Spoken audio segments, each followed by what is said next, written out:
Assalamualaikum warahmatullahi wabarakatuh. Innal hamdalillah nahmaduhu wa nasta'inuhu wa nastaghfiruh wa na'udzu billahi min shururi anfusina wa sayyiati a'malina. May yahdihillahu fala mudilla lahu wa may yudlil fala hadiyalah. Wa ashhadu an la ilaha illallah wahdahu la syarika lah wa ashhadu anna Muhammadan abduhu wa rasuluh. Allahumma salli ala Muhammad wa ala ali Muhammad kama sallaita ala Ibrahim wa ala ali Ibrahim innaka Hamidum Majid wa barik ala Muhammad wa ala ali Muhammad kama barakta ala Ibrahim wa ala ali Ibrahim innaka Hamidum Majid. Amma ba'd. Alhamdulillah, dengan izin dan juga limpah kurnia Allah Subhanahu wa taala, kita sambung lagi hari ini pengajian sejarah Khulafa Ar-Rasyidin. InsyaAllah hari ini kita masuk terus tajuk lah kot, supaya kita boleh habiskan tajuk cepat sikit. Tajuk yang patut kita bincang hari ini, kalau ikut aturan cerita, adalah tentang komplot yang dibuat oleh kelompok pemberontak ataupun Khawarij untuk membunuh 3 pemimpin utama pada ketika itu yang terlibat dalam dalam percaturan politik ataupun yang terlibat dalam majlis tahkim, iaitu Ali bin Abi Talib radhiyallahu anhu, Muawiyah bin Abi Sufyan radhiyallahu anhu, dan juga Amr bin Al-As radhiyallahu anhu. Jadi itu yang patutnya kita bincanglah, peristiwa besar yang berlaku pada tahun ke-40 Hijrah. Tapi tuan-tuan jangan tengok buku, cerita tu tak ada dalam buku. Cerita tentang pembunuhan Ali ni saya rasa dia tak tulis kot. Translation dia mungkin terlepas. Jadi yang ni satu cerita yang tak ada dalam buku lah. Tapi kalau tengok dalam sumber-sumber lain, boleh jumpalah dia diceritakan. Baik, kita dah sebut antara peristiwa penting yang berlaku pada tahun 38 Hijrah selepas peristiwa tahkim di antara Amr bin Al-As dan juga Abu Musa Al-Ash'ari. Antara peristiwa yang berlaku pada ketika itu adalah perang di antara Sayyidina Ali radhiyallahu anhu bersama dengan Khawarij di Nahrawan. Dan dalam perang yang kita dah cerita, saya ingat mungkin 2 kelas sebelum ni, peperangan itu melibatkan kematian hampir semua orang di kelompok Khawarij. Hampir semua mereka dibunuh. Dan juga terbuktilah di situ satu mukjizat yang Nabi SAW sebut kepada Sayyidina Ali. Kumpulan tentera itu akan dipimpin oleh Dhu Sudayyah, laki yang ada buah dada yang kita dah cerita tentang dia. Dan ternyata apabila mereka dibunuh di Nahrawan, salah seorang yang dijumpai oleh Sayyidina Ali pada ketika itu adalah orang yang sebagaimana disifatkan oleh Nabi SAW. Itu tahun ke-38 Hijrah. Kemudian bila masuk tahun ke-39 Hijrah, peristiwa yang berlaku setahun selepas itu, kita dah sebut juga sebelum ni, rentetan daripada majlis tahkim yang riwayat-riwayat sejarah menyebutkan Abu Musa Al-Ash'ari radhiyallahu anhu, ucapan dia berlepas diri. Berlepas diri. Ali pun tak jadi pemerintah, Muawiyah pun tak jadi pemerintah. Umat Islam pilih siapa yang mereka nak untuk menjadi pemimpin. Tapi sebaliknya, apabila Amr bin Al-As radhiyallahu anhuma beliau membuat ucapan yang sebagaimana disebutkan oleh Abu Musa Al-Ash'ari, Ali bukan lagi pemerintah, tapi Amir pada ketika ini adalah Muawiyah bin Abi Sufyan. Pertimbangan politik kedua-dua belah pihak. Kenapa mereka buat pertimbangan itu? Para ulama memberikan beberapa tafsiran. Mungkin Abu Musa Al-Ash'ari membuat ucapan itu atas niat baik yang terhasil daripada perbincangan antara dia dan juga Amr bin Al-As. Untuk mencari kedamaian, yang paling baik serahkan urusan ini kepada umat Islam. Lalu dia pun ceritakan apa yang telah disepakati. Pada pertimbangan Amr bin Al-As pula, mungkin pada pertimbangannya, kalau dibiarkan keadaan itu, kestabilan tak boleh capai. Jadi untuk mencapai kestabilan, kena ada pemimpin. Mungkin itu menjadi alasan untuk membenarkan trik. Jadi dia memberikan ucapan yang berbeza dengan ucapan yang diberikan oleh Abu Musa Al-Ash'ari. Ala kulli hal, itu telah berlaku pada majlis tahkim. Itu yang sampai kepada kita daripada riwayat-riwayat sejarah. So setelah peristiwa itu, Ali radhiyallahu anhu berdepan dengan ancaman ataupun berdepan dengan tentangan yang sangat besar. Jadi secara teknikal, orang-orang di Kufah, Khawarij di Kufah, mereka beranggapan bahawa Ali bukan lagi pemimpin yang sah. Tak perlu untuk taat kepada Ali. Muawiyah pula mereka anggap pemberontak. Tak perlu taat kepada Muawiyah. Ini stand Khawarij. Dia adalah pemberontak. Tapi dia duk ingat orang lain pun berontak. Dia kata Muawiyah pun berontak, Ali telah bersedia untuk melepaskan jawatan sebagaimana yang disebut oleh Abu Musa al-Asy'ari. Jadi mereka pun berkumpul beramai-ramai. Kemudian setelah peristiwa tahkim, kita sebut juga Ali menyiapkan tentera untuk berperang dengan Syam, perang yang besar. Tapi kerosakan yang dibuat oleh Khawarij, mereka bunuh orang dan sebagainya, lalu Ali alihkan tentera dia pergi perang dengan Khawarij di Nahrawan. Itu perang Nahrawan yang melibatkan kematian ramai orang pada tahun 38. So, sambung cerita kita, pada tahun 39, setelah peristiwa itu, Muawiyah mengambil keputusan untuk menjalankan peluasan kuasanya. Lalu dia pun menghantar beberapa utusan untuk pergi ke tempat-tempat yang hampir dengan Kufah. Pergi ke Hijaz dan juga tempat yang hampir dengan Kufah. So, ini tindakan yang dibuat oleh Muawiyah. Antara yang Muawiyah hantar adalah Nu'man bin Bashir, antara yang dihantar. Sufyan bin Auf juga dihantar oleh Muawiyah pergi ke Madain, dan juga Muawiyah hantar Dhahak bin Qais pergi ke Tadamur. Dhahak bin Qais sahabat Nabi, ketika itu di Tadamur dipimpin oleh pemimpin yang dilantik oleh Ali, iaitu Hujr bin Adi. Dua orang sahabat Nabi, Dhahak bin Qais dan juga Hujr bin Adi. Mereka bertembung pada ketika itu 4,000 orang ataupun 6,000 orang, dan akhirnya beberapa orang terbunuh dan mereka pun berpisah dalam pertempuran yang kecil berlaku di situ. Dan demikianlah peristiwa yang berlaku pada tahun 39 Hijrah. So, secara ringkas, tahun 39 Muawiyah menghantar kumpulan-kumpulan tentera untuk pergi ke perkampungan-perkampungan ataupun tempat yang ada di sekitar Hijaz untuk minta mereka bai'ah kepada Muawiyah. Tahun 40 Hijrah. Okay, antara peristiwa besar yang berlaku pada tahun 40 Hijrah adalah Muawiyah hantar Busr bin Abi Artah. Busr bin Abi Artah ni dia lahir di zaman Nabi SAW. Dia lahir zaman Nabi, tapi para ulama menyebutkan dia masih kecil ketika tu. Mungkin umur dia 2 tahun, 3 tahun, Nabi dah pun wafat. Ada sebahagian hadis yang dia riwayatkan daripada Nabi. So, ulama beza pandangan, dia ni termasuk sahabat ataupun tidak. Busr bin Abi Artah. Tapi, itu satu perbezaan pandangan. Cuma dia ni satu orang yang jahat. Yahya bin Ma'in sebut dia satu orang yang jahat dan sangat keras memaksa orang. So, ini salah satu panglima Muawiyah yang Muawiyah hantar. Ke mana Muawiyah hantar Busr bin Abi Artah ni? Muawiyah hantar dia ke Madinah, ke Mekah dan juga ke Yaman. Tempat ni, 3 tempat ni sebelum tu bukan di bawah kekuasaan Muawiyah. Ketiga-tiga tempat ni telah pun bai'ah Ali, dan juga Ali telah hantar pemimpin yang dia lantik untuk 3 tempat ni. Di Mekah ada Abu Ayyub Al-Ansari di Mekah, di Yaman Ubaidullah bin Abbas. So, tempat ni memang bai'ah kepada Ali. Ali keluar pergi ke Kufah. Tempat ini masih lagi di bawah kepimpinan Ali. Rentetan peristiwa ke tahun 38 Hijrah tu, Muawiyah hantar Busr bin Abi Artah dengan kumpulan tentera untuk pergi ke sini. Baik. Apabila Muawiyah hantar dia,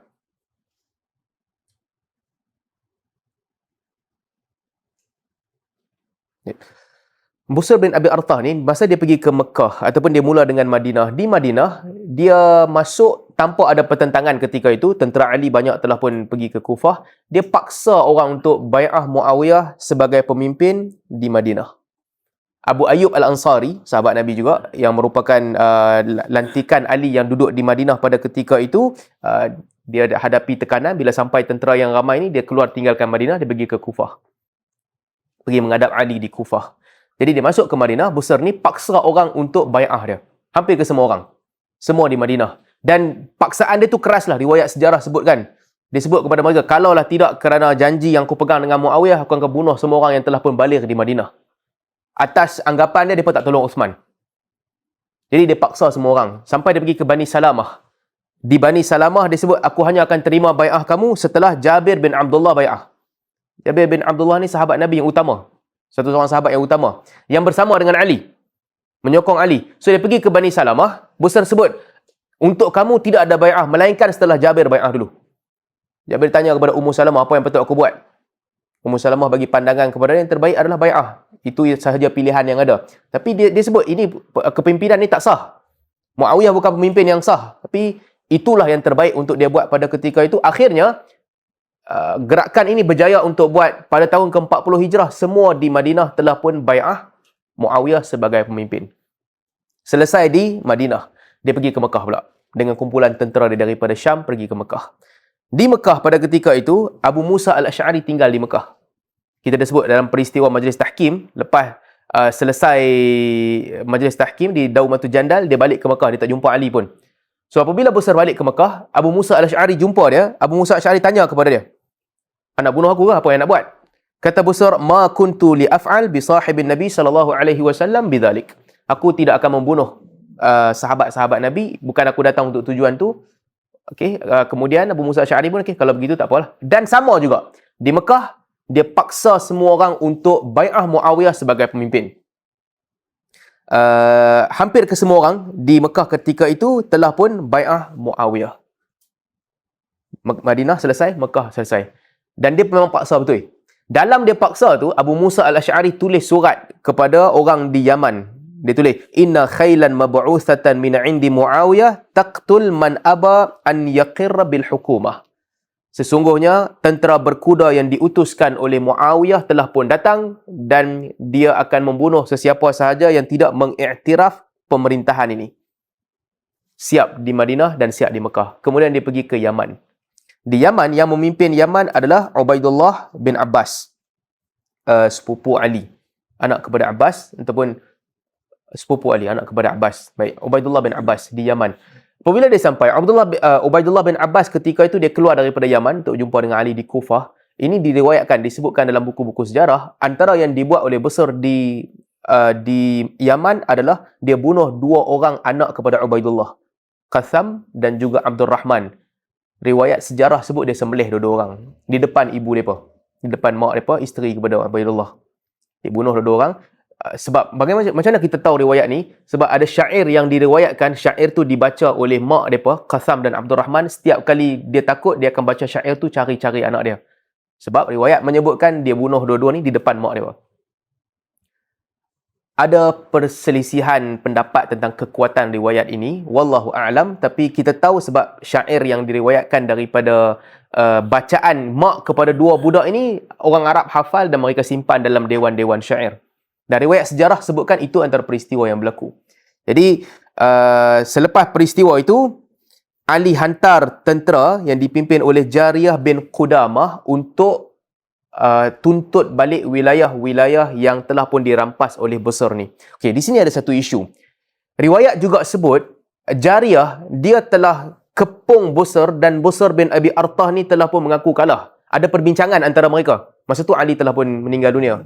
Jadi apabila Jariyah bin Qudamah tanya kepada, minta dia bai'ah, Busr kata, "Aku nak bai'ah siapa? Pemimpin tak ada."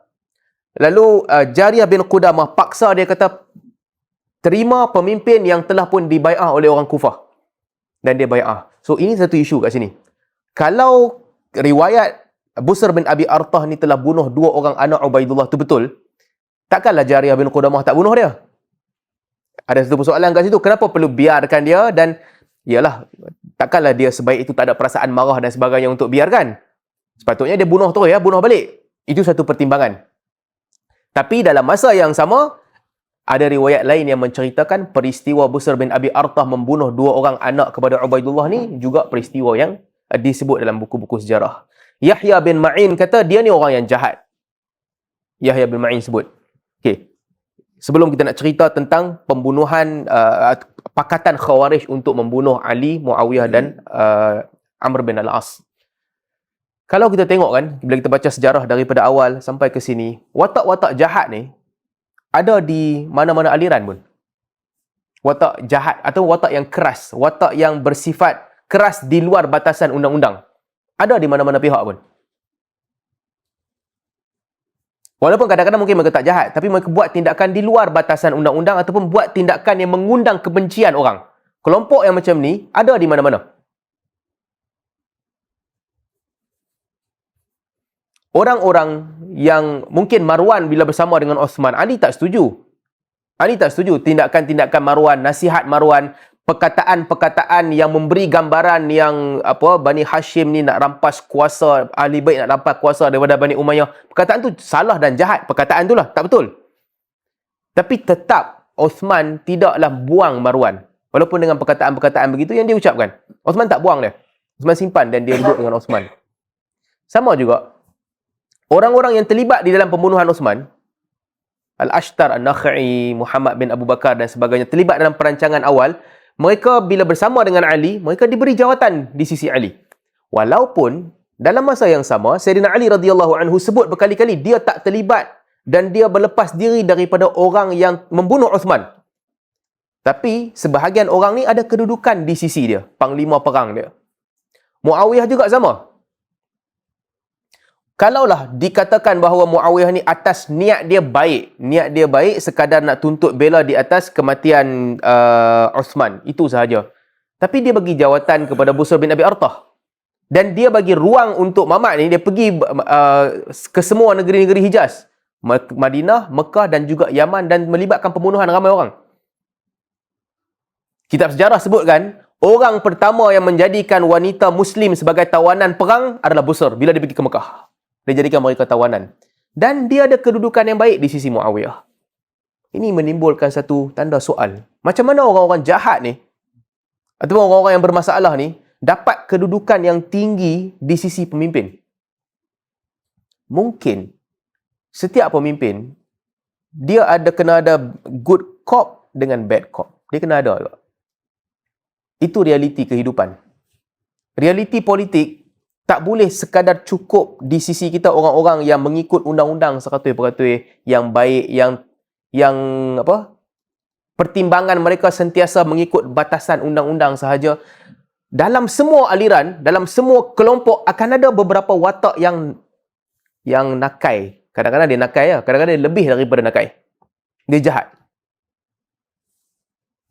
Tapi pemimpin,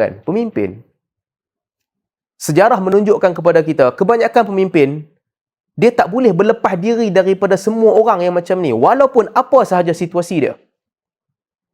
Mereka tak boleh berlepas diri daripada orang-orang macam ni. Kalau kita boleh ambil contoh zaman sebelum tu sikit. Kalau kita bayangkan, orang yang atas pertimbangan yang salah kan, katakan, dia pergi bunuh satu kampung atas pertimbangan yang salah. Apa kita buat dengan orang tu? Kalau kita di tempat pemimpin politik, dia salah pertimbangan, dia pergi bunuh satu kampung, apa kita buat? Kita simpan lagi orang itu? Kita buang. Biasalah kan, kalau atas pertimbangan biasa, kita kata kita buang lah. Baik.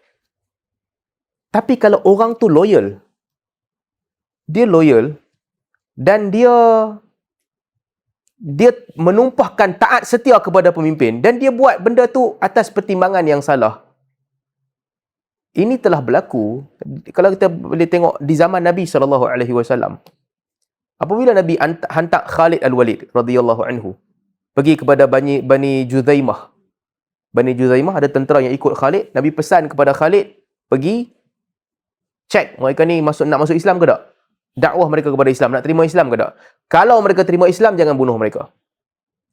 Kalau mereka tak mau terima Islam, ketika itu perangi mereka dan bunuh mereka. Khalid pergi dengan satu kumpulan sahabat ke kampung Bani Juzaimah. Khalid tanya kepada mereka, nak masuk Islam ke tak?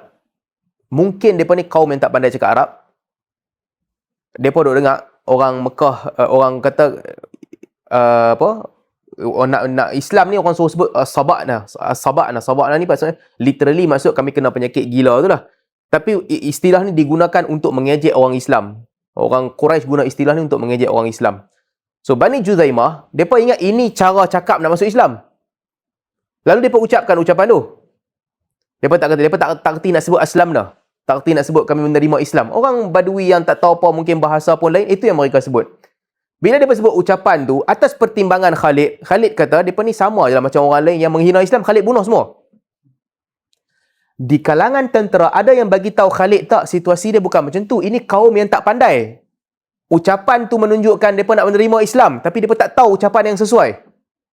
Khalid bunuh semua. Dan dia ambil tawanan. Apabila dia ambil tawanan, dia nak bahagi harta kepada tentera yang ikut dia. Mereka tak mahu, mereka kata kami tak ambil. Kelompok ni Islam, kenapa bunuh mereka? Balik jumpa Nabi SAW, Nabi marah, Nabi angkat tangan, Nabi doa, Allahumma inni abra'u mimma sana'a Khalid. Ya Allah, saksikanlah aku berlepas diri daripada tindakan Khalid. Aku berlepas diri daripada tindakan Khalid. Aku tak terlibat dengan tindakan ni. Nabi hantar Sayyidina Ali pada ketika itu bagi compensation kepada orang-orang yang telah dibunuh. tindakan Khalid salah. Nabi marah dia. Tapi Nabi buang dia tak? Nabi tak buang. Tindakan tu tak betul lah, tindakan tu tak sepatutnya dibuat. Tapi Nabi tak buang dia. Jadi ini beberapa pertimbangan kalau dikiaskan dan dipanjangkan pertimbangan ini mungkinlah diambil kira oleh pemimpin-pemimpin politik pada ketika itu. Orang-orang yang jahat, yang teruk betul jahat ni, tapi dia loyal, dia baik dan dia menyumbang. Susah nak buang orang-orang macam ni. Ali pun hadapi situasi yang sama. Demikian juga Muawiyah juga hadapi situasi yang sama. Itu selepas itu, ini peristiwa yang berlaku pada tahun ke-40 Hijrah.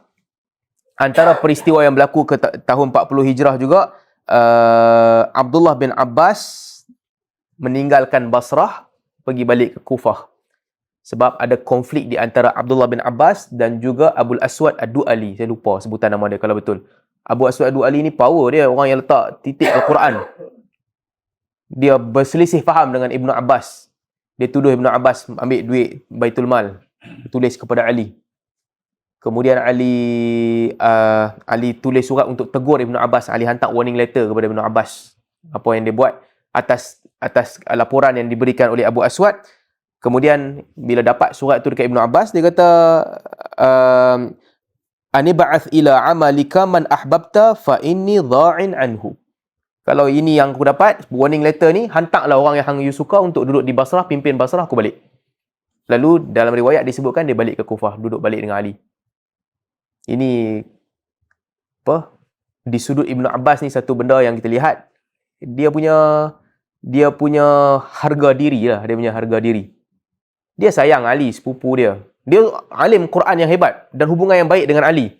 Tapi apabila Ali ambil nasihat daripada Abul Aswad dan juga bagi warning dekat Ibnu Abbas, Ibnu Abbas kata hantar orang lain, aku balik je lah. Ini sikap para sahabat yang ada pada mereka. Semua mereka radhiyallahu anhu, Allah Subhanahu wa taala redha kepada mereka, tapi sikap tu. Dan ini Ibnu Abbas bukan orang pertama. Sikap ini telah diambil oleh, kita dah sebut sebelum ni, dalam sejarah ramai orang buat tindakan yang sama. Tak setuju, aku balik. Dia ada haibah. Sebahagian orang kadang-kadang dia punya nak merayu untuk dapat jawatan tu lain macam lah, dia punya standard merayu. Cuba sedaya upaya. Apa boleh buat pun dia buat. Angkat beg pun angkat beg lah. Tangkap gambar pun tangkap gambar lah. Buat apa, maki pun maki lah. Apa pun buat lah. Nak dapat jawatan. Tapi sahabat Nabi tak ada macam tu. Sahabat-sahabat yang utama di sisi Nabi SAW, itu bukan pertimbangan dia apa. Hantar mau aku, ganti orang lain, aku balik. Dan dia balik. Ini keteguhan jiwa yang ada pada para sahabat Nabi SAW pada ketika itu. Baik. Masih lagi cerita tentang Khawarij sikit sebelum kita masuk tentang perancangan untuk membunuh 3 orang ni. Kalau kita baca sejarah kan, bismillah.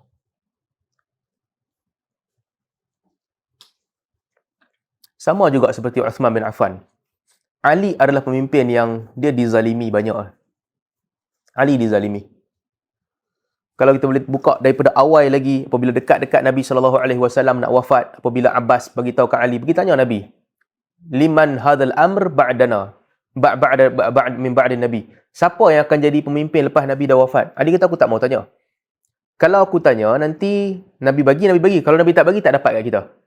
Dan tengok, Ali ni muda berbanding yang lain. Tapi matangnya fikiran dia, dia muda dan dia tahu Ahlul Bait bersama dengan dia, memang nak dia. Dan dia tahu ada orang menyokong Ahlul Bait. Tapi tak ada sekali pun Ali memberi gambaran yang dia tak setuju dengan pelantikan Abu Bakar setelah dia bai'ah, walaupun bai'ah Ahli Bait lambat sikit. Begitu juga dengan Umar. Dan walaupun, ini satu benda yang mesti diberi pujian kepada Ali lah. Walaupun zahir yang kita nampak ketika nak pilih antara Ali dan juga Uthman, dua-dua rasa mereka layak. Ketika itu dua-dua pemimpin memberi gambaran yang kami layak memimpin. Tapi setelah Uthman dipilih, Ali tumpahkan taat setia dia kepada Uthman. Dia duduk di Madinah dan dia tak keluar daripada Madinah. Dan tak ada apa-apa cubaan pun untuk dia ambil alih jawatan Uthman. Walaupun mungkin pada pertimbangan dia, aku dengan Uthman lebih kurang ya. Tapi dia sendiri, dia tak mulakan apa-apa gerakan untuk menjatuhkan Uthman. So jiwa dia ni bersih. Orang yang jiwa bersih. Walaupun Syiah kata dia layak, dia buat taqiyah ke apa, tapi hakikatnya Ali sendiri tak pernah buat apa-apa usaha untuk jatuhkan Osman. Adalah dia merajuk sikit, dia bagi nasihat, Osman tak mau dengar, lepas tu dia tak bagi nasihat dah. Itu sebab Osman ikut cakap, Marwan tak mau ikut cakap dia. Tapi tindakan dia sentiasa kekal bersama dengan Osman. Bahkan kita baca juga sebelum ni, ketika pada hari Osman dibunuh, anak dia 3 orang. Hasan, Hussein dengan Muhammad bin Hanafiyah. 3 yang berada duduk pertahankan Osman. Nilai yang ada pada Ali, kesetiaan dia, dan dia bukan orang yang gila jawatan. Tamat sahaja bai'ah Abu Bakar, dia bai'ah, lepas tu dia ikut apa sahaja yang Abu Bakar nak. Nak pergi perang, dia ikut pergi perang. Nak suruh tinggal di Madinah, dia tinggal di Madinah. Masa lantikan Osman, Ali langsung tak minta dan tak terlibat. Bahkan dia kahwinkan anak dia dengan Umar. Ummu Kalsum binti Ali, kahwinkan dengan Umar. Osman ni yang paling menarik kalau baca pasal Osman. Meskipun dua-dua sama layak. Kita kalau pemimpin dua-dua sama layak kan, apa kita buat? Dua-dua ada kedudukan. Kita akan cuba tunjukkan kita lagi bagus lagi daripada seorang tu. Oh, bab ni dia kurang, aku bagus sikit. Patutnya bab ni aku yang lebih power. Tapi Ali tak ada sikap macam tu setelah Osman dilantik. Jadi apa yang berlaku kepada Ali ni satu, sejarah telah menzalimi dia. Orang tak bagi ruang yang sepatutnya mereka beri kepada Ali. Tindakan dia kalau tengok, kesian lah tindakan dia. Dia duduk dalam satu keadaan yang sangat kesian untuk dia. Duduk di Madinah, tak ada orang nak support dia.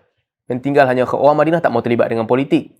Kita nampak macam sifat tu baik. Tak mau terlibat politik, baguslah, tak bergaduh. Tapi kalau semua orang tak mau terlibat politik, siapa nak pertahankan dia? Dia pergi ke Kufah. Pergi ke Kufah, dia baru sampai di Kufah. Mana dia nak tahu selok-belok politik Kufah, orang yang bermuka-muka, cakap depan lain, belakang simpan lain. Mana dia nak tahu sifat tu semua? Dia baru sampai. Berbeza dengan Muawiyah yang telah pun duduk di Syam daripada zaman Abu Bakar. Pembukaan dia pergi ke Syam, kemudian betul-betul buka Baitul Maqdis ketika itu. Muawiyah tetap di Syam di zaman Omar, zaman Osman, sepanjang zaman Osman di Syam. Memanglah dia tahu semua benda. Berapa puluh tahun, berapa lama dia duduk kat situ. Kedudukan Ali, cabaran yang dia kena tu tak sama dengan Muawiyah kena. Tapi akhirnya walaupun sejarah bagi tahu kat kita, Ali orang yang paling layak. Muawiyah sepatutnya yang terbaik untuk Muawiyah adalah give up. Give up untuk mempertahankan darah Osman tu. Itu yang paling baik untuk dia buat. Yang paling baik untuk Aisyah, Talhah dan Zubair adalah jangan cuba apa-apa. Ikut je apa yang Ali buat. Tak perlu keluar daripada, pergi ke Basrah untuk kumpulkan kekuatan daripada Madinah. Kononnya nak kuatkan Ali. Tak perlu. Tak ada keperluan pun. Tapi beberapa tindakan-tindakan ijtihad para sahabat ini, kesan dia, kerajaan Ali hancur. Ijtihad.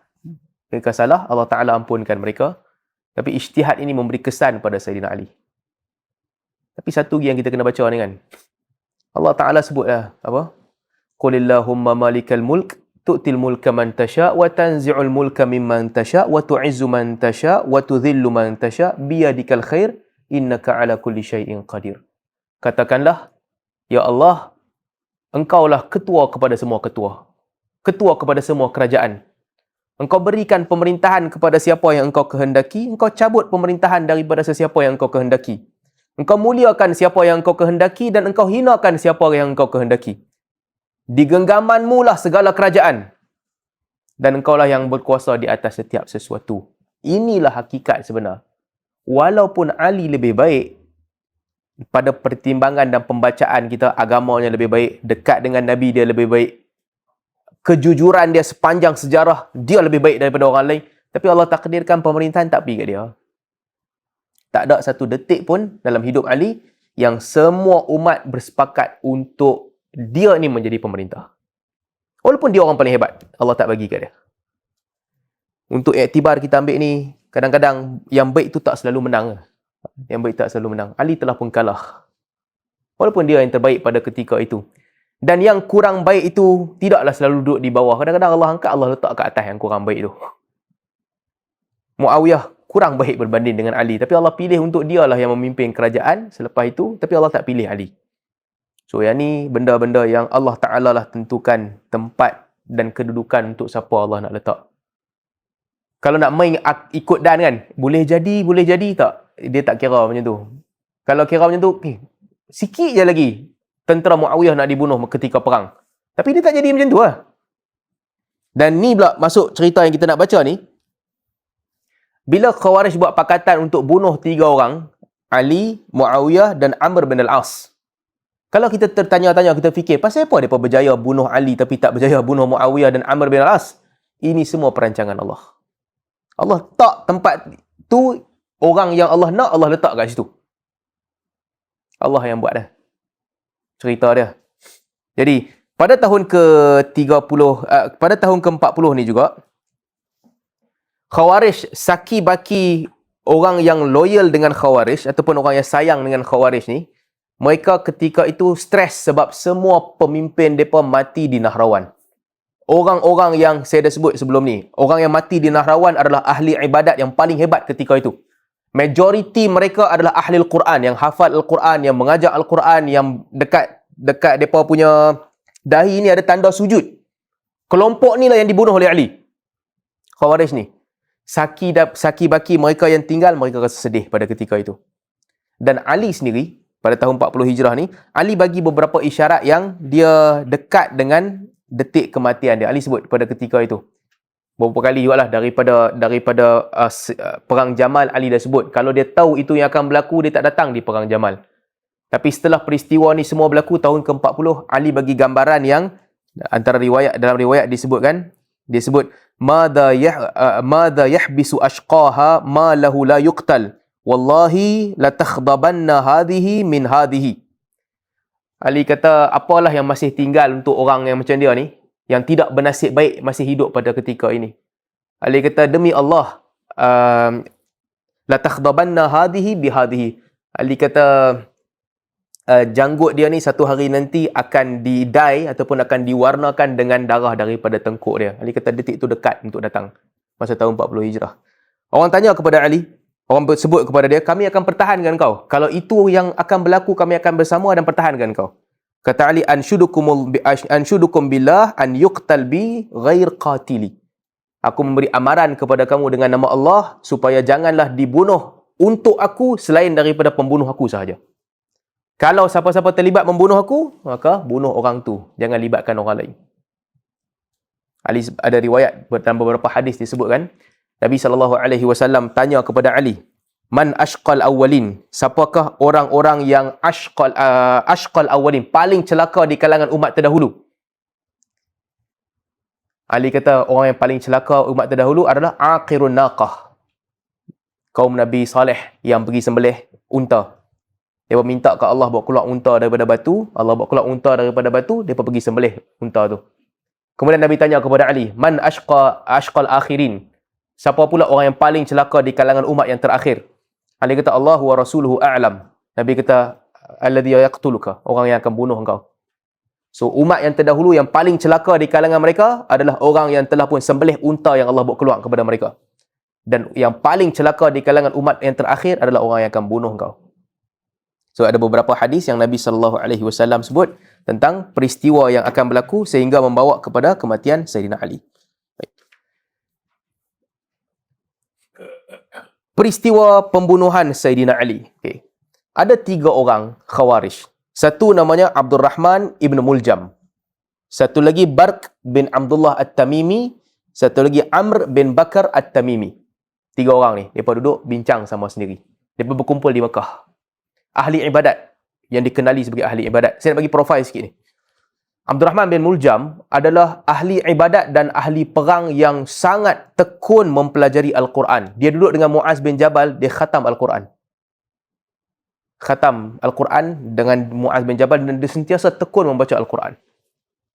Dia ikut tentera Amr bin Al-As bila buka Mesir. Di zaman Omar. Dia ikut tentera Amr bin Al-As. Dan kerana ketekunan dia baca Al-Quran, Omar bagi arahan kepada Amr bin Al-As, pakai duit negara, besarkan rumah dia dan buat untuk dia rumah sebelah masjid supaya dia boleh mengajar Al-Quran. Siapa ni? Abdul Rahman ibn Muljam, orang yang bunuh Ali. Di zaman Omar, Omar tak ada hint pun yang dia akan bunuh Ali. Bahkan pada pertimbangan Omar, dia ni orang yang baik. Umar bagi tahu kepada Amr bin Al-As buat kat dia rumah yang besar dan dekat dengan masjid supaya orang boleh datang dengan rumah dia, orang boleh datang ke rumah dia, orang boleh belajar Al-Quran. Sebelum kita nak sambung cerita kan, ni satu penting juga untuk kita lihat. Artinya orang mukmin tidak melihat perkara gaib. Orang mukmin, mana ada mukmin yang lagi hebat daripada Umar? Yang selain daripada mana? Dan orang biasa ni kalau bukan Nabi. Nabi SAW sebut, perkataan Umar tu benar. Berapa kali Umar cakap turun ke ayat Quran untuk confirm perkataan Umar. Walaupun begitu, Umar tak tahu benda gaib. Umar tak tahu apa yang Abdul Rahman bin Muljam ni akan buat. Umar muliakan dia. Bagi tahu kepada Amr bin Al-As, buat rumah yang bagus, letak sebelah masjid, orang boleh datang dan orang boleh mengaji dengan dia. Ini yang duk cerita hari ni kan. Mana-mana sufi yang boleh cerita apa akan jadi masa depan orang tu jadi macam ni. Ini semua bodoh dan gila. Tak ada agama macam ni.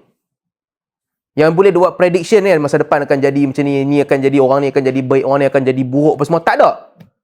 Sehebat-hebat orang, Umar Al-Khattab radhiyallahu anhu, dia pun tak tahu apa akan jadi dengan Abdul Rahman bin Muljam yang membunuh Ali. Ni bila kita belajar sirah kita tahu. Semua orang nak bagi prediction ni, kononnya wali lah, hebat dia ni, apa Tok Syekh mana ke wali mana dia boleh baca apa akan jadi dekat depan. Ni semua pembohong. Ataupun dia boleh bagi gambaran dekat orang, hang ni aku nampak muka masuk syurga, memang nanti masuk syurga nanti. Hang aku nampak macam muka masuk neraka, nanti akan buat dosa masuk neraka. Ini semua bohong. Sehebat-hebat Umar, Umar tak tahu pengakhiran Abdul Rahman bin Muljam.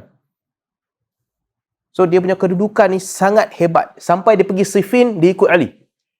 Pergi Siffin, dia ikut Ali. Tapi bila berlaku majlis tahkim, Ali berhenti perang dengan Muawiyah, stop untuk nak pergi majlis tahkim. Ketika ni mereka split daripada Ali. Masa tu mereka tak puas hati. Kenapa berhenti perang dengan Muawiyah? Kata hang Amirul Mukminin. Kata kalau Amirul Mukminin hang kena teruskan lawan, pasal apa berhenti? Ketika ni mereka keluar daripada kumpulan Ali. Bila berlaku majlis tahkim pula selepas tu, Abu Musa Al-Asy'ari dan juga Amr bin Al-As setuju untuk tak angkat Ali, mereka terus keluar memerangi Ali. Tu yang Nahrawan punya cerita tu. So yang tinggal 3 orang ni, mereka duduk berbincang di Mekah. Abdul Rahman bin Muljam, Barq bin Abdullah dan juga Amr bin Bakar.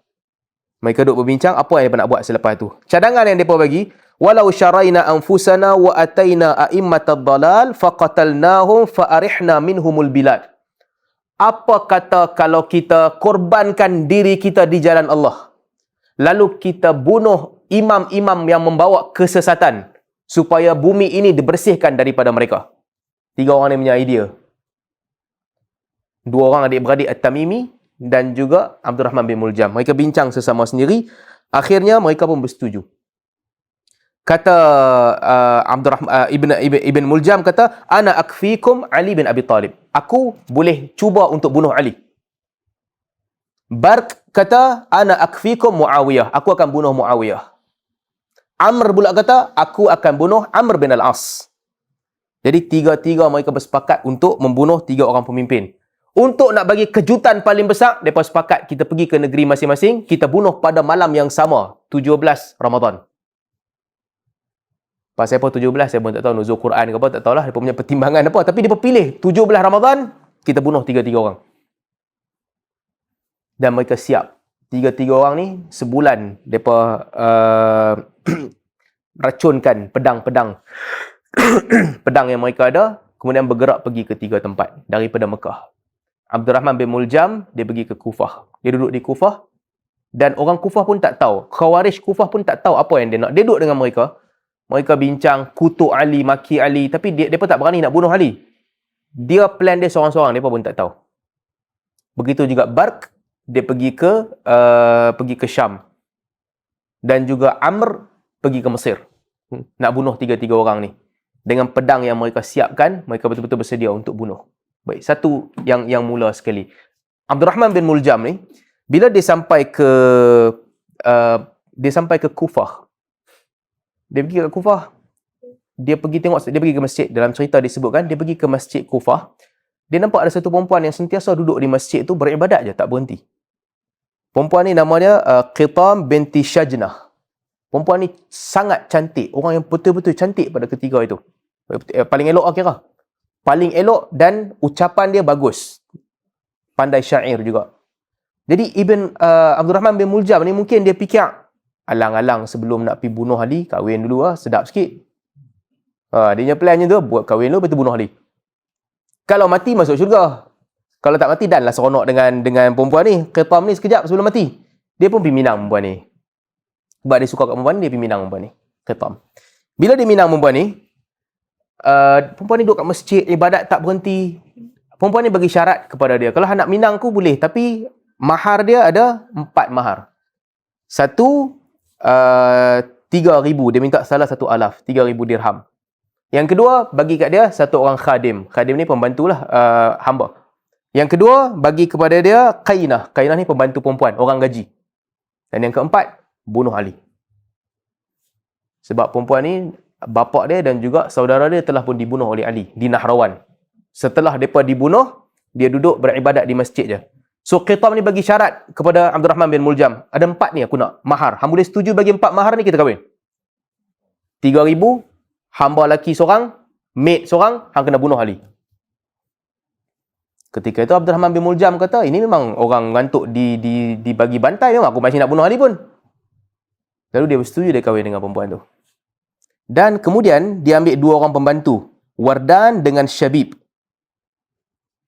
Wardan dengan Syabib, 2 orang pembantu yang dia ambil. Wardan ni dia ambil untuk jadi spy untuk tengok, dan Syabib bin Bajurah al-Ashja'i, dia jumpa Syabib, dia minta halaka min syarafid dunia wal akhirah. Nak ada aku offer kat hang satu kerja, dapat kemuliaan di dunia dan juga di akhirat. Syabib tanya kepada dia, apa kerja tu? Kita bunuh Ali. Ibn Muljam kata, bukan senang nak bunuh Ali, itu kerja yang susah. Dia pun bincang lah, dia cuba convince, bunuh Ali, kita plan sama-sama, kita bunuh Ali. Kalau kerana kita membunuh Ali tu, fa inna jauna syafaina anfusana wa adrakna tha'rana. Kalau kita bunuh Ali dan kita selamat, artinya kita pun telah pun berjaya mencapai kita punya dendam kita telah pun tercapai dan urusan kita selesai. Wa in qutilna fama 'indallah khairum minad dunya. Kalau kita terbunuh ketika nak bunuh Ali, apa yang disimpan di sisi Allah itu lebih baik daripada segala isi dunia. Syabib dia masih lagi berbelah bahagi nak bunuh Ali. Ali, yalah kita tak suka kat dia, tapi dia ni baik dengan Nabi, sepupu Nabi, orang yang Nabi sayang, banyak kelebihan. Nabi sebut, orang yang sayang aku, Ali adalah wali dia. Lalu Ibn Muljam ni pun yakinkan dia, tak, Ali telah buat salah, Ali telah bunuh orang di Nahrawan tanpa sebab dan tanpa alasan. Mereka tak mau bai'ah kat Ali, bukan salah mereka. Dia punya logik ni. Mereka tak mau bai'ah Ali sebab Ali sendiri telah meletakkan jawatan. Yang pergi kata Ali bukan khalifah tu siapa? Abu Musa al-Asy'ari. Siapa yang lantik Abu Musa al-Asy'ari? Ali yang lantik. Jadi Ali bukan pemerintah. Mana dia ada hak pergi bunuh daripada Nahrawan? Jadi yakinkan. Akhirnya Syabib pun, okeylah kalau gitu kita bunuh Ali. Mereka bersetuju. Dan pada itu satu, Syabib punya cerita dan juga Abdul Rahman ibn Muljam. Dan selain daripada di situ, peristiwa yang kedua adalah Barq bin Abdullah At-Tamimi yang nak bunuh Muawiyah. Barq bin Abdullah At-Tamimi ni dia pergi ke Syam, sama juga dia tengok Muawiyah punya trend. Dan juga yang tiga, Amr, dia pergi ke Mesir untuk membunuh Amr bin Al-As. Tiga-tiga orang plan. Sepanjang Ramadan tu, mereka tengok cara hidup tiga orang ni, apa mereka buat. Hampir sama. Apa yang mereka buat tiga-tiga orang ni? Subuh, tiga-tiga mereka menjadi imam. Ali jadi imam, Muawiyah jadi imam, Amr bin Al-As jadi imam. Sampai mereka sepakat pada hari ke-17. So, tanggal 17 Ramadan, Abdul Rahman bin Muljam dengan Syabib, mereka tunggu Ali keluar. Ali punya trend, bila setiap kali Ali keluar rumah, dia akan buat benda yang sama. Daripada rumah dia ke masjid, dia akan ketuk setiap pintu, dia panggil orang pergi solat. Setiap rumah yang dia lalu, dia akan panggil, ketuk panggil, as-salah, as-salah, bangun, pergi ke masjid untuk solat, pergi ke masjid.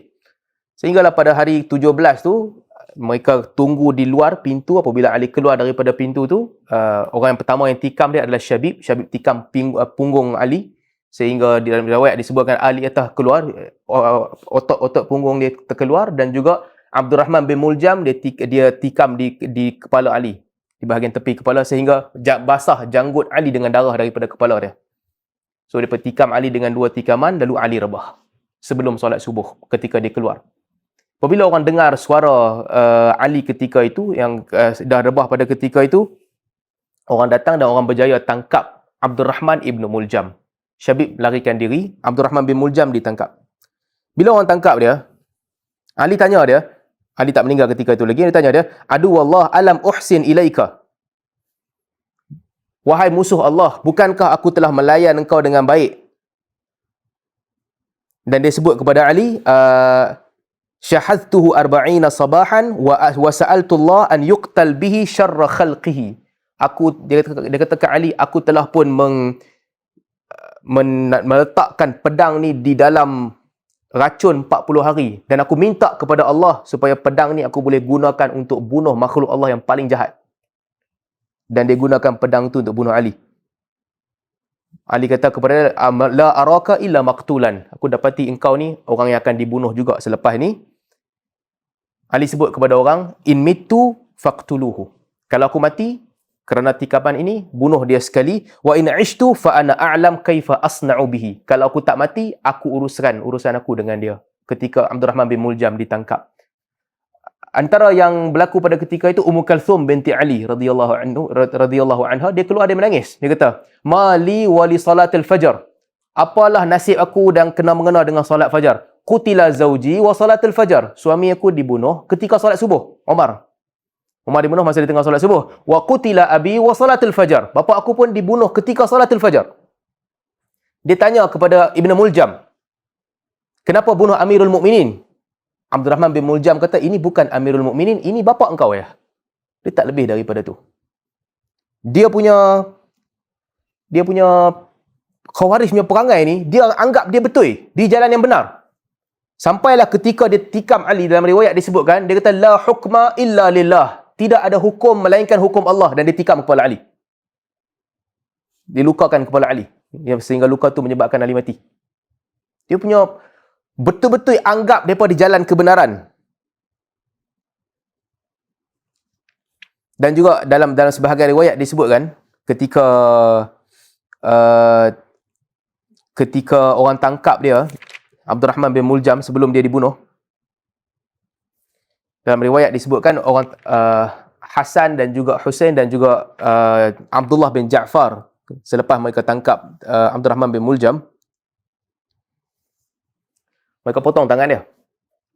Dalam sebahagian riwayat, dia tak menunjukkan tanda kesedihan dan dia tak mengeluh bila tangan dia dipotong. Bila tangan dia dipotong, dia buat biasa. Sampailah mereka nak potong lidah dia. Sebelum dia bunuh dia, nak potong lidah dia. Ketika itu baru dia menangis. Orang tanya dia, sebab apa menangis? Abdul Rahman bin Muljam kata, "Aku menangis sebab tak ada guna aku hidup kalau aku tak boleh berzikir kepada Allah. Kalau lidah tak ada untuk zikir, tak ada guna lagi untuk aku hidup." Bayangkan, tangan dia dah kena potong, dia dah pergi bunuh Amirul Mukminin, dia masih fikir dia jalan betul. Dan kemudian dia dibunuh. Itu yang pertama. Dan yang kedua, setelah dia dibunuh, yang menjadi imam solat jenazah Ali ketika itu adalah Sayyidina Hasan. Orang tanya kepada Ali, "Kepada siapa nak lantik jadi pemerintah selepas ni?" Kata Ali, "La amurukum wala anhaakum." Orang kata, "Nak bagi kat Hasan ke?" Ali kata, "Aku suruh pun tidak, larang pun tidak." So itu ringkas, Sayyidina Ali ditikam oleh Abdul Rahman bin Muljam dan dia mati. Khawarij menganggap Abdul Rahman bin Muljam ni tokoh paling besar mereka. Ucapan mereka kata, "Huwa khairu ahlil ard." Sebaik-baik orang yang hidup di muka bumi ni adalah Ibn Muljam. Dia punya teruk yang Khawarij ni. Ideologi gila Khawarij. Satu bab selesai. Yang kedua, Barq nak bunuh Muawiyah. Dia pergi ketika Muawiyah keluar untuk solat, Barq tikam Muawiyah fi warakih. Di tulang pinggul dia juga Muawiyah ditikam. Tapi Muawiyah tak mati kena tikam. Bila Muawiyah tak mati, Muawiyah tangkap dia. Orang tangkap dia. Dan bila orang nak bunuh dia, dia kata, "Aku ada khabar gembira kepada kamu. Khabar gembira bahawa kawan aku malam yang sama juga, malam semalam telah pembunuh Ali." Muawiyah kata, "Boleh jadi kamu tak bunuh dia. Boleh jadi dia pun tak berjaya. Sebagaimana aku tak mati, boleh jadi Ali juga tak mati. Dan dia dibunuh sebab cubaan membunuh Muawiyah. Tabib mai jumpa Muawiyah, tanya kepada Muawiyah, ada dua option. Satu option buat kai. Kai ni, bukan kai ni, kai tempek besi panas untuk hilangkan luka. Sebab luka dia mengalir darah, letak besi panas. Jadi luka tu matilah, otot kat situ mati, baik luka. Hilang pendarahan, untuk hentikan pendarahan. Satu, kai. Harap pakai ubat tu kalau tak ada pilihan lain dah untuk hentikan pendarahan. Yang kedua, makan ubat. Tapi makan ubat, bomoh tu kata, bukan bomoh, tabib tu kata dekat Muawiyah, kalau makan ubat, hang akan jadi mandul. Mana tu anak? Nak letak besi panas ke ataupun nak makan ubat?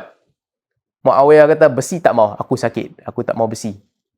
Mandul tak apa lah, anak dia ada dua dah masa tu. Ada Abdullah dengan Yazid. Dia kata, aku makan ubat lah, tak ada anak pun tak apa lepas ni. Lepas tu dia pun makan ubat tu dan dia tak ada anak dah lepas tu. Dan dia tak mati lah. Muawiyah tak diselamatkan sebab dia makan ubat. Amr bin al-As pula di Mesir, yang nak bunuh dia adalah Amr bin Bakar At-Tamimi. Amr bin Bakar At-Tamimi pergi nampak pada pagi tu Amr bin al-As keluar daripada rumah, dia pergi tikam dan mati. Tapi dia silap orang. Allah Subhanahu Wa Taala takdirkan pagi tu Amr bin al-As sakit perut. Dia tak jadi imam. Bila dia sakit perut, dia tak jadi imam. Yang jadi imam adalah Kharijah bin Abi Habibah. Dia punya sekretari je kot. Kharijah ni saiz badan dia lebih kurang macam Amr bin al-As. Amr bin Bakar ni, dia ingat Amr bin al-As, dia pergi bunuh. Bila dia bunuh, tengok-tengok orang lain yang mati. Salah. Dia sebut, Aradta Umaran wa aradallah Kharijah. Dalam sebagai riwayat disebutkan, Amr bin al-As, bila orang tangkap Amr ni, dia kata, apa hang buat? Aku datang nak bunuh hang, tapi tersilap pergi bunuh Kharijah. Lepas tu Amr bin al-As kata kepada dia, hang nak bunuh aku, tapi Allah telah memilih Kharijah untuk matilah, bukan aku yang mati hari ni. Dan dia pun telah pun dibunuh.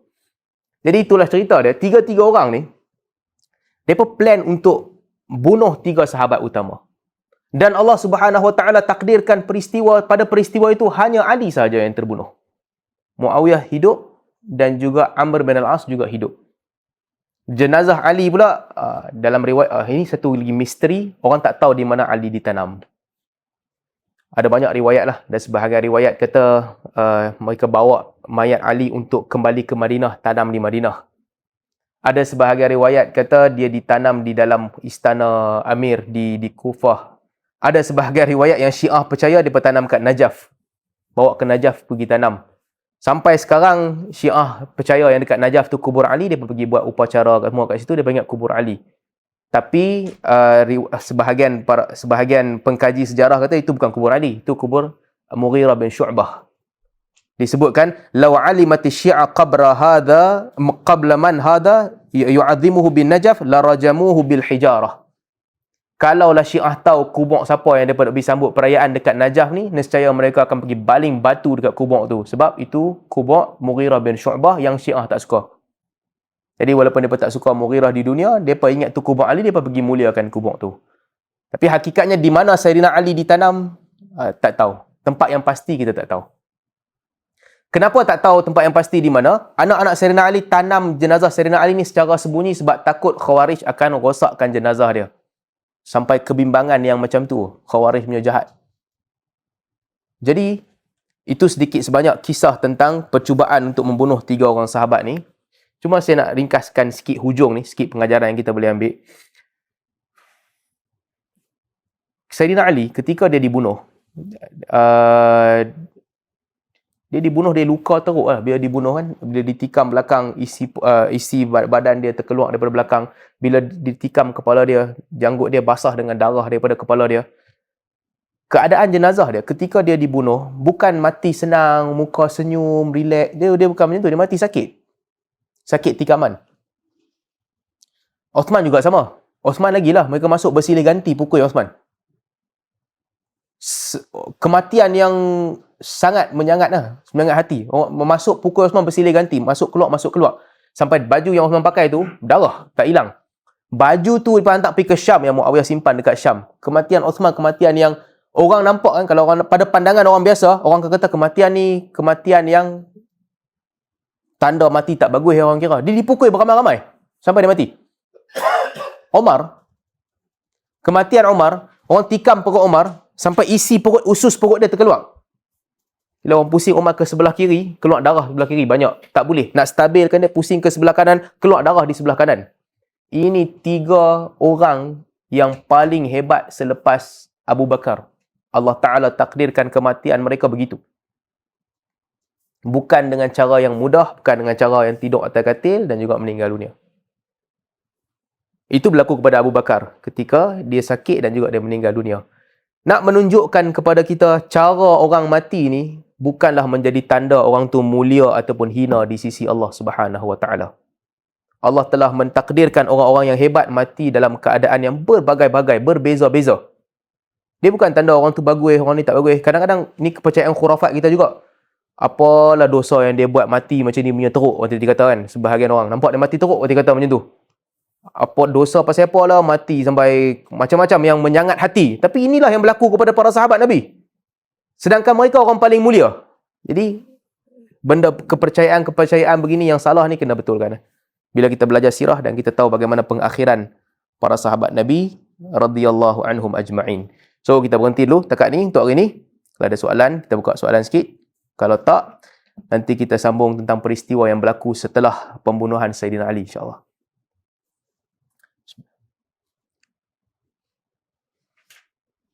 Maksudnya lepas Sayyidina Ali dibunuh, disolatkan, orang tak tahu dia dimakamkan tak?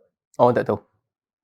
Anak-anak dia yang makamkan dia, di mana tempat tu tak diberitahu kepada orang. Dan sampai akhirnya tak diberitahu. Sebab ada beberapa sebab lah. Satu sebab Ahlul Bait tak pernah berada dalam kedudukan yang kuat sehingga kehidupan mereka selesa selepas tu. Ada waktu sekejap di mana di zaman Muawiyah dah tak ada ancaman. Bila Muawiyah berdamai dengan Hasan, tak ada ancaman. Semua orang berdamai. Khawarij masih ada tapi diamkan dirilah. Masa tu negara dah aman.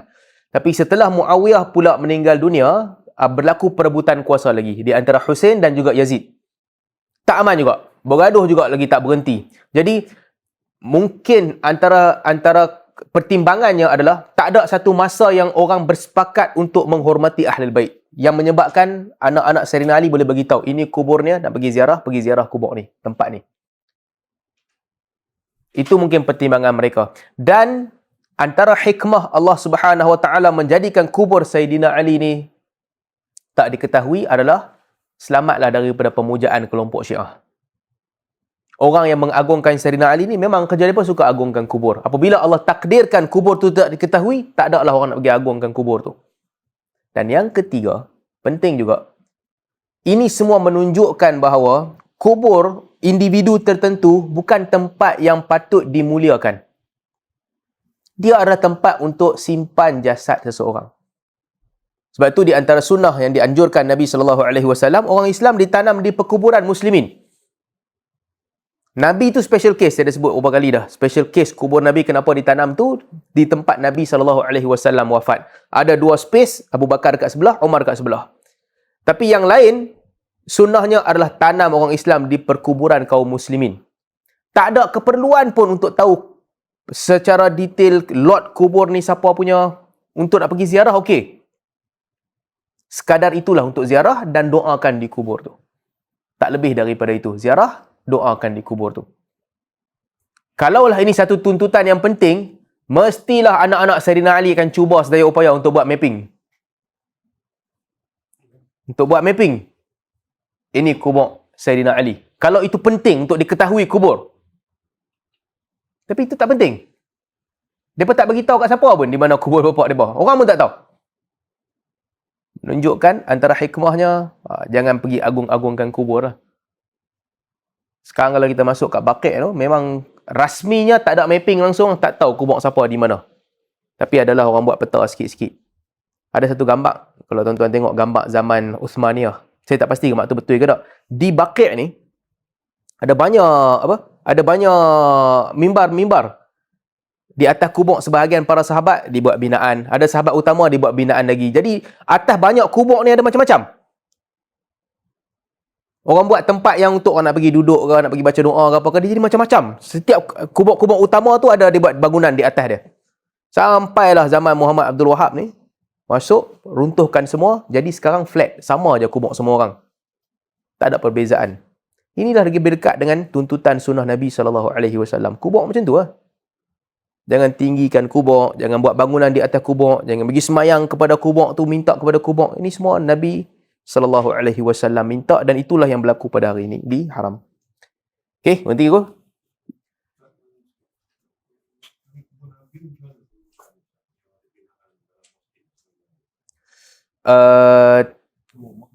Asalnya itu adalah rumah Sayyidatina Aisyah radhiyallahu anha. Asalnya. Baik. Apabila Nabi SAW wafat, antara pesanan yang Nabi SAW sebut kepada para sahabat, para Nabi mereka dikebumikan di mana mereka meninggal dunia. Di situ dia dikebumikan. Dan apa yang dibuat oleh para sahabat ketika itu, kerana hadis Nabi SAW, di tempat betul-betul Nabi meninggal, katil Nabi meninggal tu, kat situlah mereka gali. Kat situlah mereka buat lubang, dan di situlah mereka letakkan Nabi SAW. Pada ketika itu. Muka menghadap kiblat, dan di situ betul-betul di tempat yang Nabi SAW meninggal dunia. Dan ketika itu, Sayyidatina Aisyah radhiyallahu anha masih lagi tinggal di rumah tu. Masih tinggal di situ. Jadi, ada partition lah, ada rumah tempat tinggal Aisyah, dan juga makam Nabi SAW. Dan orang akan datang ziarah, orang yang minta izin untuk ziarah Nabi SAW. Ini biasa. Orang minta izin daripada Aisyah untuk ziarah. Jadi mungkin Aisyah buat dinding pemisah dan tirai pemisah dan sebagainya, sebab menjadi kebiasaan para sahabat untuk datang menziarahi Nabi SAW. Zaman Abu Bakar dan zaman Umar itu biasa berlaku. Sampailah di zaman apabila Abu Bakar radhiyallahu anhu meninggal dunia. Hukum asal dikebumikan di perkuburan kaum muslimin, Baqi' sebelah masjid. Tapi Aisyah radhiyallahu anha memilih untuk memandangkan Nabi SAW ditanam di situ, dan juga hubungan yang rapat antara Abu Bakar dengan Nabi SAW, tak ada lah apa-apa mudarat untuk pergi tanam Abu Bakar di sebelah Nabi SAW. Tak ada apa-apa mudarat. Memandangkan jasad Nabi dikebumikan di situ, kawasan itu samalah seperti kawasan perkuburan. Kalau nak tambah satu kubur lagi, tak ada masalah apa-apa pun. Dan itu adalah rumah Aisyah. Jadi mereka pilih untuk tanam Abu Bakar di sebelah Nabi SAW. Masa tu masjid tak duduk lagi. Masjid di luar. Kalau kita pergi ke Raudah sekarang ni, Raudah sekarang ni adalah tempat yang Nabi jalan keluar daripada rumah menuju ke masjid. Jadi hujung Raudah itu permulaan masjid. Di zaman Nabi SAW, rumah Aisyah, lepas tu ada ruang Nabi jalan kaki, sekarang ni jadi Raudah, yang kapet. Dulu kapet dia lain colour kan, sekarang dia sama colour. Lepas tu masjid, mula masjid. Nabi jalan kat situ setiap hari. Jadi sebahagian daripada tu kawasan masjid juga, Nabi keluar daripada rumah menuju ke ni. Rumah Nabi ni melekat dengan masjid, sebab ada sebahagian riwayat disebutkan, Nabi SAW duduk, Nabi minta Aisyah sikatkan rambut Nabi SAW. Aisyah di rumah, ada riwayat. Nabi SAW minta, Aisyah kata dia tengah haid. Nabi kata, inna haidataki laysa fi yadik. Haid bukan dekat tangan, Nabi tetap minta Aisyah untuk sikatkan rambut. Jadi itu rumah Nabi sebelah masjid. Nabi jalan daripada rumah, pergi ke mimbar, itu tempat Raudah sekarang. So rumah tu di luar. Sampailah apabila Sayyidina Umar radhiyallahu anhu meninggal dunia, saya dah sebut juga beberapa kali dalam kuliah sebelum ni. Bila Umar meninggal dunia, Aisyah tahu ada satu space lagi lah dalam rumah dia tu. Dia ingat nak tanam dia di situ. Sebab ada Nabi SAW dan Abu Bakar. Cuma Umar meninggal dulu sebelum Aisyah. Aisyah hidup lagi. Bila Umar meninggal dunia, anak-anak Sayyidina Umar minta izin kepada Aisyah. Memandangkan Nabi dan juga Abu Bakar ni dua orang sahabat baik dengan Umar. Umar meninggal dunia, boleh tak nak tanam Umar di situ sekali? Aisyah pun benarkanlah. Mungkin Umar lebih layak daripada dia. Kalau tanam dia pun okey juga selepas tu, sebab dia mahram kepada kedua-duanya, Nabi SAW dan Abu Bakar. Tetapi Aisyah pilih untuk melebihkan Umar daripada dia, benarkan Umar tanam di situ. Kemudian setelah ditanam Umar, Aisyah buat dinding antara rumah dia dan juga Umar. Itulah selepas Aisyah radhiyallahu anha meninggal dunia, dia ditanam di perkuburan Baqi'. Jadi sedikit sebanyak sampailah zaman Al-Walid bin Abdul Malik. Al-Walid bin Abdul Malik bila nak besarkan masjid, expansion ni berlaku sentiasa. Zaman Uthman besarkan masjid, Al-Marwan besarkan masjid. Al-Walid bin Abdul Malik nak besarkan masjid juga, Masjidil Nabawi. So bila nak besarkan Masjid Nabawi, dia pergi masukkan sekali rumah Aisyah dalam kawasan masjid. So dia besarkan daripada setiap arah lah, termasuk rumah Aisyah termasuk dalam tu sekali. Bila masuk rumah Aisyah di dalam tu, rumah itu dikekalkan seperti biasa dan orang masih lagi tak solat di kawasan itu sebab hanya hujung rumah tu masuk dalam kawasan masjid. Hujung rumah masuk dalam kawasan masjid. Jadi di belakang rumah tu telah orang mula solat pada ketika itu. Di belakang rumah, di tepi rumah, orang telah bermula solat.